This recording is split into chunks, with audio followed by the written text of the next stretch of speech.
सबसे पहले इस चैप्टर में हमने पैरामीटर्स और एरियाज़ कैलकुलेट करने सीखे। इसके बाद फिर हमने देखा कि कैसे हम किसी भी एक सेक्टर या फिर सेगमेंट का एरिया कैलकुलेट करते हैं।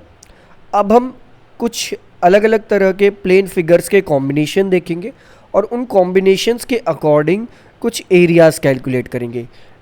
अगर आप नॉर्मल सिचुएशन डेली की कुछ सिचुएशंस अगर अज्यूम करें, आपके विंडो के designs on the table covers, flower beds और बहुत सारे अलग अलग इंटरसेक्टिंग डिज़ाइंस जो फॉर्म होते हैं वो अलग अलग कॉम्बिनेशन से फॉर्म होते हैं। कहीं पर सर्कल और स्क्वायर का कॉम्बिनेशन होता है, कहीं पर सर्कल और ट्रायंगल का कॉम्बिनेशन होता है, कहीं पर स्क्वायर और रेक्टेंगल का कॉम्बिनेशन होता है। तो इन सारी चीज़ों को, इन सारे फिगर्स के कॉम्बिनेशन का कैसे हम एरिया फाइंड आउट कर सकते हैं, उन सारी चीज़ों को यहाँ पर सीखेंगे। तो एक एग्जाम्पल से स्टार्ट करते हैं। एग्जाम्पल नंबर 4 जो इस चैप्टर का हमारे पास है, दैट इज़ हमें यहाँ पर एक फिगर दिया हुआ है। ये हमारा फिगर है। इसमें ये कहा गया कि क्वेश्चन हमारे पास क्या है, वो ये है, 2 circular flower beds have been shown on 2 sides of a square lawn ABCD of side 56 meter. If the center of each circular bed is the point of intersection O of the diagonals of a square lawn, find the sum of the areas of lawn and the flower beds. हमें ये कहा गया कि side में ये एक तरह से हमें सेगमेंट्स शो करेंगे। ये जो कलर्ड पोर्शन है ये फ्लावर बेड्स है, इनका हमें एरिया कैलकुलेट करना है कि इनका एरिया क्या होगा। नेक्स्ट इंपॉर्टेंट चीज़ हमें ये गिवन है कि यहाँ पर जो ये बीच में फिगर है ABCD, ये एक स्क्वायर है और स्क्वायर की हमें एक छोटी सी कैरेक्टरिस्टिक ये पता है कि जब कभी भी स्क्वायर की जो डायगनल्स होती हैं वो एक दूसरे को इंटरसेक्ट करती हैं तो वो 90 डिग्री पर एक दूसरे को इंटरसेक्ट करती हैं। इस चीज़ का भी हम यूज़ करेंगे। नेक्स्ट हम ये देख लेते हैं कि टोटल एरिया जो हमें कैलकुलेट करना है वो कितना होगा। टोटल एरिया जो ये स्ट्रक्चर और वी कैन से ये फिगर हमें गिवन है, इसका होगा area of sector OAB plus area of sector ODC plus area of triangle OAD plus area of triangle OBC।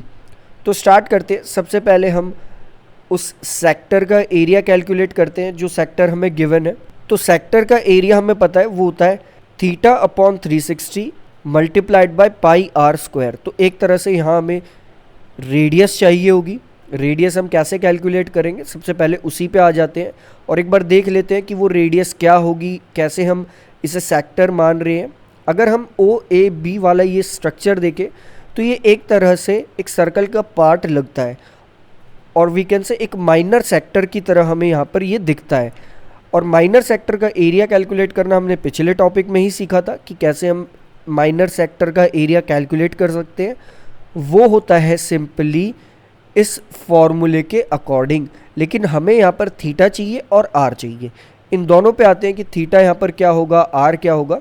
सबसे पहले अगर हम थीटा देखें तो थीटा यहाँ पर देख सकते हैं कि जो ये स्क्वायर के डायगनल्स हैं एक दूसरे को 90 डिग्री पर इंटरसेक्ट कर रहे हैं, तो थीटा हमारे लिए यहाँ पर हो जाएगा 90 degree, that is angle AOB हमारा हो जाएगा 90 डिग्री।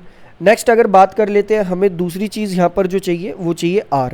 अब अगर हम इस स्क्वायर को देखें तो स्क्वायर का एरिया होगा 56 मल्टीप्लाइड बाय 56 और वी कैन से 56 का स्क्वायर। और हमें पता है यहाँ पर OA और OB दोनों इक्वल होंगे, तो हम मान लेते हैं कि दोनों इक्वल हैं तो वो x के इक्वल होंगे, क्योंकि डायगनल्स हमेशा जो स्क्वायर के इंटरसेक्ट करती हैं आपस में इक्वल ही होती हैं। तो OA और OB दोनों इक्वल होंगे, इन्हें हम मान लेते हैं कि ये दोनों x हैं। दूसरी चीज़ हमें ये भी पता है कि अगर हम डायगनल्स के अकॉर्डिंग किसी स्क्वायर का एरिया फाइंड आउट करें तो वो भी बहुत ईजी होता है। सिंपली हमें डायगनल की मल्टीप्लिकेशन करनी है और उसे 2 से डिवाइड करना है। और अब अगर हम डायगनल मेजर करें यानी कि AC देखें और DB देखें तो वो होगा x प्लस x यानी कि 2x। तो डायगनल का जब हम स्क्वायर करेंगे तो वो आएगा 4x स्क्वायर और जब हम उसे 2 से डिवाइड करेंगे तो वो आएगा हमारे पास 2x स्क्वायर। तो डायगनल्स के अकॉर्डिंग जो एरिया आना चाहिए वो स्क्वायर का आ चुका है 2x स्क्वायर, और हमारे अकॉर्डिंग यानी कि जब हम साइड का स्क्वायर करते हैं और वी कैन से साइड्स के अकॉर्डिंग जो एरिया आना चाहिए वो आ चुका है 56 का स्क्वायर। तो हम लिख देंगे कि दोनों तो एक ही फिगर के एरिया हैं, तो दोनों एक दूसरे के इक्वल भी हो जाएंगे, which means 2x square equal 56 square, और we can say 2x square equal 56 multiplied by 56। Next हम 2 को यहाँ से डिवीजन में ले जाएंगे, तो हमारे पास आ जाएगा x square equal 28 multiplied by 56, क्योंकि एक 56 को हमने 2 से डिवाइड कर दिया। तो ये हमारे पास x की तो वैल्यू नहीं आई, लेकिन x स्क्वायर की आ गई। और अगर हम इस फिगर में देखें तो एक तरह से ये जो माइनर सेक्टर हमारा फॉर्म हो रहा है, इसमें ये रेडियस भी x ही है, और वी कैन से रेडियस को x से ही रिप्रेजेंट करा गया है। तो इस माइनर सेक्टर का जो एरिया होगा वो होगा theta upon 360 multiplied by pi x square. तो हम इसे लिख लेंगे 1/4 multiplied by pi x square. Same इतना ही एरिया दूसरे वाले माइनर सेक्टर का भी होगा, दैट इज 1/5 x स्क्वायर। अब बच जाते हैं ये छोटे छोटे दो triangles, that is triangle AOD and triangle BOC, क्योंकि हमने इतना एरिया तो कैलकुलेट कर लिया, अभी कर रहे हैं हम इतना एरिया कैलकुलेट, बट ये वाला एरिया हमने अभी तक इंक्लूड नहीं करा। तो ये एक तरह से ट्राइंगल्स है, ट्राइंगल का एरिया हमें पता है यहाँ पर होगा half base multiplied by height. तो बेस भी सेम है, हाइट भी सेम है यहाँ पर, क्योंकि बेस भी हम देख सकते हैं x है, हाइट भी x है, तो हाफ x स्क्वायर इन दोनों ट्राइंगल्स का सेपरेटली एरिया हो जाएगा। तो हम यहाँ से कह देंगे, दैट इज़ हम एक ही बार इन सबको लिख देंगे, total area equal area of sector OAB plus area of sector ODC plus area of triangle OAD plus area of triangle OBC। तो सिंपली हम इसे लिख लेंगे 1/4 multiplied by 22/7 multiplied by 28 multiplied by 56, ये इसका एरिया है, plus 1/4 multiplied by 22/7 multiplied by 28 multiplied by 56, ये इस सेक्टर का एरिया है। नेक्स्ट ट्राइंगल्स का अगर हम एरिया देखें तो वो आएगा हाफ बेस यानी कि x multiplied by x, that is x square, और हमने देखा था x स्क्वायर इक्वल आता है 28 मल्टीप्लाइड बाई 56 के। तो हम यहाँ पर इसे लिख देंगे 1/2 मल्टीप्लाइड बाई 28 मल्टीप्लाइड बाई 56। इसके बाद दोबारा 1/2 मल्टीप्लाइड बाई 28 मल्टीप्लाइड बाई 56। अब हम 1/4 multiplied by 28 multiplied by 56 common ले लेंगे, तो हमारे पास आ जाएगा अब 22/7 प्लस 22/7 प्लस, क्योंकि वहाँ पर 1/4 बाकी सारी चीज़ें हमने कॉमन ले ली और यही 22/7 कॉमन नहीं आ पाया।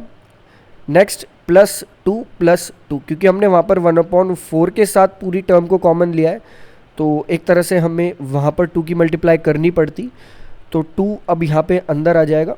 नेक्स्ट जब हम इसे सॉल्व करेंगे तो हमारे पास आएगा 7 मल्टीप्लाइड बाई 56/7 ब्रैकेट में 22 प्लस 22 प्लस 14 प्लस 14।